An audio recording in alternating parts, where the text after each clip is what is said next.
Students, energy in waves discuss करेंगे। हम अक्सर कहते हैं कि वेव्स जो है एनर्जी ट्रांसफ़र करती हैं और मैटर ट्रांसफ़र नहीं करती। तो हम यहाँ पे देखेंगे कि वेव्स में कैसे एनर्जी ट्रांसफ़र होती है और क्या वाकई एनर्जी ट्रांसफ़र होती है। तो उसके लिए हम एक एक्सपेरिमेंट करते हैं। एक्सपेरिमेंट क्या करते हैं, हम एक रोप लेते हैं, एक रस्सी लेते हैं या स्ट्रिंग वगैरह। तो उसको हम हॉरिजेंटली एक सरफेस के साथ अटैच कर देते हैं और दूसरा एंड हम अपने हाथ में पकड़ते हैं और यहाँ पे हमने जो है वो वेव जनरेट करनी है। जब यहाँ पे हम अच्छा, इसमें सबसे पहले जो हम यहाँ पे एक दरमियान में कहीं पे भी एक छोटा सा मैस यहाँ पे अटैच कर देते हैं। ठीक है, यहाँ पे हमने एक मैस अटैच कर दिया। तो इसको हम यहाँ पे मैस को एक्चुअली ब्लॉक छोटा सा अटैच कर दिया जिसका मैस एम है, हम रिप्रेजेंट कर रहे हैं। ठीक है, अब हमने एक वेव जनरेट की इस रूप में। ठीक है, और यहाँ पे एक वेव जनरेट की, वो इस तरह से ट्रेवल करती हुई जाएगी। ठीक है, अब ट्रैवल करती हुई जाएगी यहाँ पे। और ये वेव जो है हमने इस तरह से जनरेट की कि एक यूनिट लेंथ में, यानी कि हम कह सकते हैं कि 1 मीटर में एक वेवलेंथ जनरेट हो रही है। 1 मीटर में एक वेवलेंथ जनरेट हो रही है, यानी कि हम यूनिट लेंथ की अगर बात करें, यूनिट लेंथ को चले हम यहाँ पे एल से रिप्रेजेंट कर लेते हैं। एल इज इक्वल टू जो है वो एक एक कंप्लीट वेवलेंथ इसमें आ रही है, यानी कि यहाँ से लेकर यहाँ तक हम कहते हैं कि एल है। ठीक है, सॉरी, लेमडा नहीं, एक्चुअली टोटल लेंथ जो है वो रूप की एल है, यहाँ जिस पार्ट में वेव जनरेट हो रही है। ठीक है, और फिर हमने कहा कि ये इसी में जो है वो टोटल वेव लेंथ जो है वो एक आ रही है वेव की। ठीक है, लेमडा। तो L is equal to lambda. अब एक तो ये पॉइंट हमें मिल गया है यहाँ पे, और फिर दूसरी बात ये है कि ये वेव ट्रेवल करती हुई यहाँ पे जाएगी। जब यहाँ पे आएगी, अब जब यहाँ पे आएगी ये वेव, तो हम देखेंगे कि जब क्रेस्ट यहाँ पे जो है वो यहाँ पे मिलेगा, तो इस क्रेस्ट की वजह से ये जो है वो रूप जो है इस तरह से ऊपर की तरफ होगी, तो इसके साथ साथ मैस भी ऊपर की तरफ उठेगा। ठीक है, इसका इफेक्ट यहाँ पे हम देख सकते हैं। ठीक है, ये हमने रोब में जब वेव जनरेट की तो अब वो इस तरह से ऑसिलेट करती जा रही है। अच्छा ठीक है, यहाँ पे जो हम देख रहे हैं कि यहाँ पे अब मैस जो है ये ऊपर की तरफ उठेगा। जब ऊपर की तरफ उठेगा, यहाँ पे हम इसे डॉग कर देते हैं थोड़ा सा, ताकि यहाँ पे हम जो है वो देखें कि यहाँ से अब मैस जो है वो ऊपर चला गया है। तो एक्सपेरिमेंट में हमें नज़र आएगा कि ये मैस जो है वो इस रूप के साथ साथ ऊपर उठ रहा है। अच्छा चलिए, यहाँ पे हम रिप्रेजेंट करते हैं कि ये मैस जो है वो यहाँ पे है। जब ये यहाँ पे पहुंची, वेव यहाँ पे पहुंची, तो मैस ऊपर की तरफ उठा। मैस में मूवमेंट पैदा हुई, इसका मतलब है कि मैस पहले रेस्ट पोजीशन में था, ये हमें पता था। और अब अगर इसमें मूवमेंट पैदा हुई है तो इसमें काइनेटिक एनर्जी जो है वो इसको मिली है, तो तभी ये मूव कर रहा है। ठीक है, तो फिर हम देखते हैं कि इसने एक डिस्प्लेसमेंट कवर किया है, यहाँ से लेकर यहाँ तक एक डिस्प्लेसमेंट कवर किया है, और वर्टिकल डायरेक्शन में ये डिस्प्लेसमेंट, इसको हम चले वाई मैक्सिमम से रिप्रेजेंट कर लेते हैं। ठीक है, और फिर हम देख रहे हैं कि ये डिस्प्लेसमेंट तकरीबन उतना ही डिस्प्लेसमेंट एग्जैक्टली बनेगा जितना कि इस यहाँ पे पार्टिकल ऑफ मीडियम का जो है वो एम्पलीट्यूड है। ठीक है, maximum displacement from mean position of oscillating particle is called amplitude. ठीक है, ये यानी कि इसका जो एम्पलीट्यूड वाई मैक्सिमम होगा इन पार्टिकल्स का, रोब के पार्टिकल्स का जो ऑसिलेट कर रहे हैं रोब के ट्रेवल करने के साथ साथ। तो और और फिर यहाँ पे यानी कि उतना ही डिस्प्लेसमेंट जो है मैस ने जो है वो ट्रेवल किया है। मैस पे जाहिर बात है एक फोर्स अप्लाई हुई है, तो उसने डिस्प्लेसमेंट ट्रेवल किया है, और हम जानते हैं कि फोर्स और डिस्प्लेसमेंट का प्रोडक्ट जो होता है एफ एफ डी जो है, ये हम जानते हैं कि वर्क डन के बराबर होता है। अब ये वर्क डन जो हुआ है, इसने जो है वो मैस में काइनेटिक एनर्जी जो है वो पैदा कर दी है ब्लॉक में। इसी वजह से जो है वो हम जानते हैं कि वर्क जो है वो जितना वर्क डन होगा उतना ही काइनेटिक एनर्जी जो है वो होगी वर्क एनर्जी प्रिंसिपल के मुताबिक। ठीक है, चेंज आएगा या उतनी ही काइनेटिक एनर्जी जो है वो इंक्रीज होगी या डिक्रीज होगी। यानी कि यहाँ पे हम देख रहे हैं कि पहले काइनेटिक एनर्जी जीरो थी, वो मूव नहीं कर रहा था, लेकिन अब काइनेटिक एनर्जी प्रोड्यूस हुई है। तो अब ये कितनी काइनेटिक एनर्जी होगी ये हम फाइंड आउट कर सकते हैं। इस मैस में कितनी काइनेटिक एनर्जी है प्रोड्यूस होगी, ये हम फाइंड आउट कर सकते हैं कि ई इज इक्वल टू 1/2 mv² वाला फार्मूला यूज करते हुए। और फिर क्या कि मैक्सिमम डिस्प्लेसमेंट की तरफ गया है तो वेलोसिटी इसकी मैक्सिमम होगी। ठीक है, वेलोसिटी जो है वो मैक्सिमम होगी। तो इस इक्वेशन से हम काइनेटिक एनर्जी ऑफ मैस जो है वो फाइंड आउट कर सकते हैं जब वो मूव कर रहा है। और हमने कहा है कि ये वर्क डन हुआ है, इस वजह से उसको काइनेटिक एनर्जी मिली है। वर्क डन कहाँ से हुआ है उस पर, तो वर्क डन उस पर किया है स्ट्रिंग ने। और स्ट्रिंग ने कैसे किया है वर्क डन उस पर, स्ट्रिंग में जो एक वेव ट्रेवल करती हुई आ रही थी, एक्चुअली उस वेव ने वर्क किया है इस पे। और जारी बात है कि वेव के पास एनर्जी थी तो उसने वर्क किया है। तो इसका मतलब ये है कि जो एनर्जी शिफ्ट की है मैस को वेव ने, वो एक्चुअली वेव के अपने पास वो एनर्जी थी। और फिर हम देखते हैं कि अगर हम कहें कि टोटल सारी की सारी यानी कि एनर्जी शिफ्ट कर दी है वेव ने मैस को, तो फिर जितनी एनर्जी जो है वो मैस के पास काइनेटिक एनर्जी आई है, उतनी ही वेव के पास एनर्जी थी, उतनी ही एनर्जी वेव के पास थी। यानी कि यही के E is equal to energy, यानी कि ई एनर्जी ऑफ वेव चले एनर्जी ही लिख लेते हैं यहाँ पे, एनर्जी ऑफ वेव, ठीक है, wave.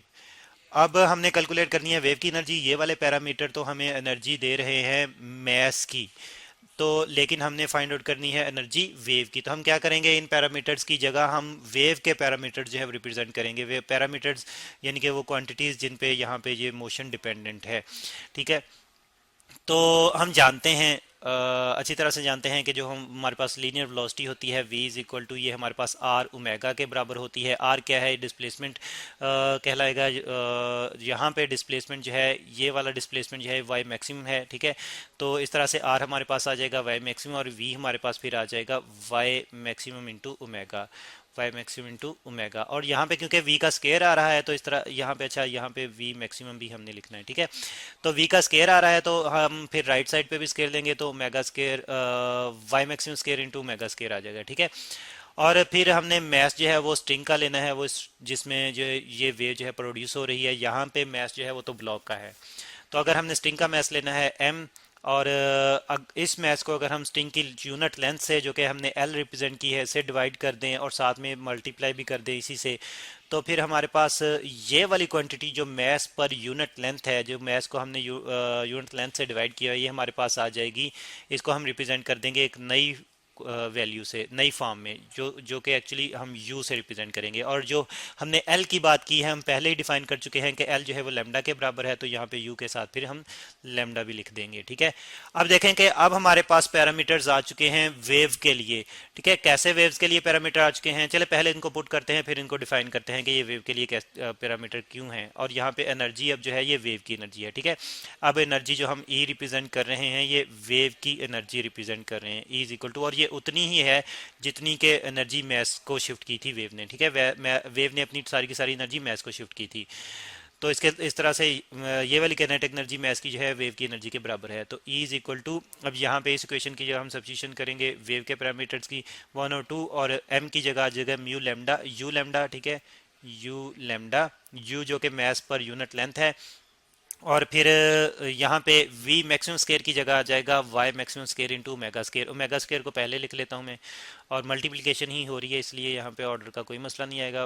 Omega square into Y maximum square, scalar quantities की मल्टीप्लिकेशन है इसलिए ऑर्डर का कोई ऐसा प्रॉब्लम नहीं है, कोई इशू नहीं है। अच्छा, अब हमने बात की थी कि ये वेव के पैरामीटर कैसे हैं। देखें, मैस पर यूनिट लेंथ जो है, ये स्ट्रिंग का मैस पर यूनिट लेंथ है, और क्योंकि स्ट्रिंग में ही वेव जनरेट हो रही है तो इस तरह से ये जो है वो एनर्जी जो है वो ये वाला पैरामीटर जो है वेव की एनर्जी में डायरेक्टली रिलेटेड है, यानी कि mass per unit length directly related है एनर्जी ऑफ वेव से। और इसी तरह से लैम्डा जो है ये वेव की एम्पलीट्यूड है, सॉरी वेव की वेव लेंथ है, और हम देख रहे हैं कि वेव की वेव लेंथ भी डायरेक्टली रिलेटेड है एनर्जी ऑफ वेव से, ठीक है। और फिर यहाँ पे जो हमने ओमेगा स्क्वायर रिप्रेजेंट किया, हम जानते हैं कि ओमेगा बराबर होता है 2 पाई एफ के, एफ जो कि लीनियर फ्रीक्वेंसी है इस वेव की फ्रीक्वेंसी होगी। तो इस तरह से यहाँ पे ये स्केयर में है तो फिर एफ भी स्केयर में आएगी, तो इस तरह से फ्रीक्वेंसी ऑफ वेव जो है ये भी डायरेक्टली रिलेटेड है एनर्जी से, यानी कि एनर्जी रिलेटेड है डायरेक्टली फ्रीक्वेंसी ऑफ वेव से, sorry square of frequency of wave से।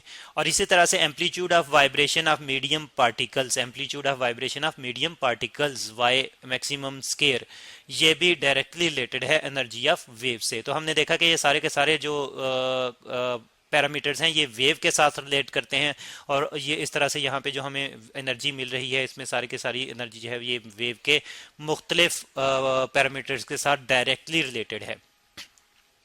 अब हम बात करते हैं कि कितनी पावर जो है वो ट्रांसमिट की है, कितनी पावर अप्लाई की है वेव ने इस मैस पे। तो हम जानते हैं कि पावर जो है ये वर्क डिवाइडेड बाय टाइम होता है, ठीक है, वर्क डिवाइडेड बाय टाइम। और वर्क क्योंकि यहाँ पे इक्विवेलेंटली एनर्जी के बराबर आ रहा है तो इस तरह से वर्क की जगह हम एनर्जी लिख लेते हैं। और टाइम कितना होगा, तो देखें एक वेवलेंथ अगर मूव हुई है तो फॉर वन वेवलेंथ, एक लैम्डा के लिए, नीचे लिख लेते हैं ऊपर की बजाय, एक वेवलेंथ के लिए फॉर वन वेवलेंथ हम जानते हैं कि एक जो टाइम होता है वो एक टाइम पीरियड के बराबर होता है, ठीक है, वन टाइम पीरियड। और टाइम पीरियड क्या होता है, एक वेवलेंथ जितने टाइम में जनरेट होती है या ट्रैवल करती है उसको हम एक टाइम, उतने टाइम को हम एक टाइम पीरियड कहते हैं वेव का, ठीक है।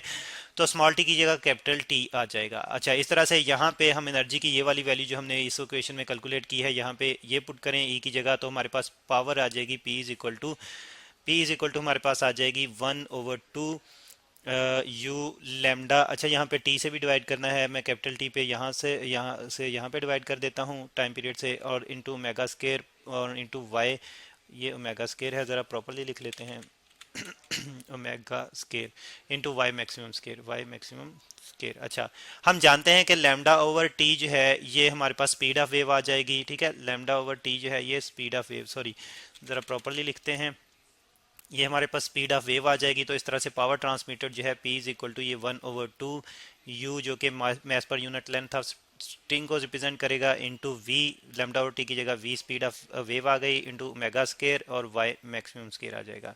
तो ये वो पावर है जो ट्रांसमिट की है वेव ने मैस को, ठीक है।